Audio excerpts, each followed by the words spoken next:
I just want to talk to you about the Australian dollar versus the Japanese yen. As you can see, we've been in a downward trend ever since September 2017, making steady lower highs and lower lows. We've got good speed and momentum behind this, given that we have order, angle and separation between the moving averages for the most part.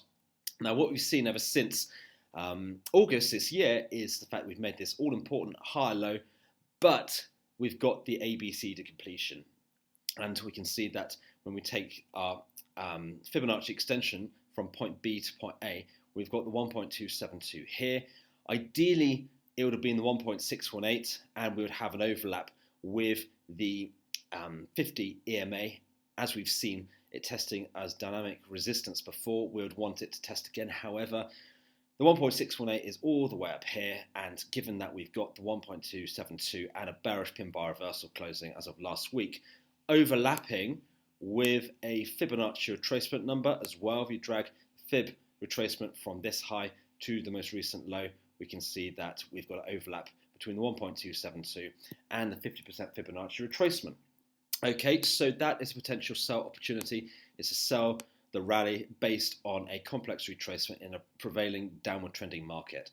Also, the fact of the matter is that our price hasn't taken out the low of the preceding 1, 2, 3, 4, 5 weeks is significant, and we can say that the odds have it after the fact we've got this Fib cluster that we take out the low of last week would essentially mean that's quite a meaningful event in the scheme of things.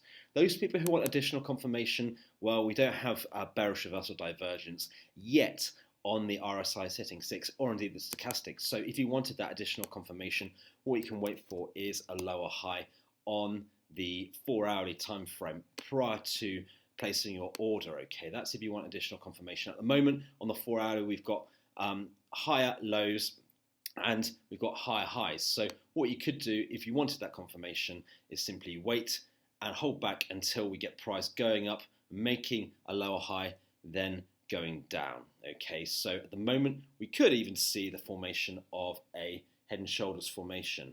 Okay, so if we have this left hand shoulder and the head and the right hand shoulder forming, not taking out this high here, but forming, making a lower high and taking out the low of last week, then that will be our price action based confirmation on the smaller time frame. And that is essential really if you wanted that extra confirmation. It gives us what we call time frame correlation. All right, so we've got the medium term traders essentially on the same page as the higher time frame traders. All right, so that is the Australian dollar versus the Japanese yen.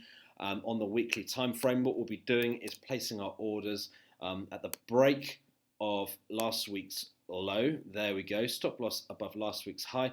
If we wanted to take a profit shooter, we can see that reward to risk is not that bad at all. When I say not bad, I mean actually pretty good. It's a decent small bar. And if we just take our, there we go, our stop loss will be above the high, stop loss just below the low. Again, just like the case with the Euro versus Norwegian krona, we will scale out at a 1-to-1, so we'll buy back half the position here, and then we'll look for it to take out the previous swing low. That's giving us a 3.57-to-1 reward to risk trade overall. That's a trade worth taking. Given that we've been making lower highs and lower lows for about 2 years now, that is relatively likely it's going to happen again. And if it does, we want to be in it to win it, as the old cliche goes. Okay, so that's Aussie yen on the weekly time frame.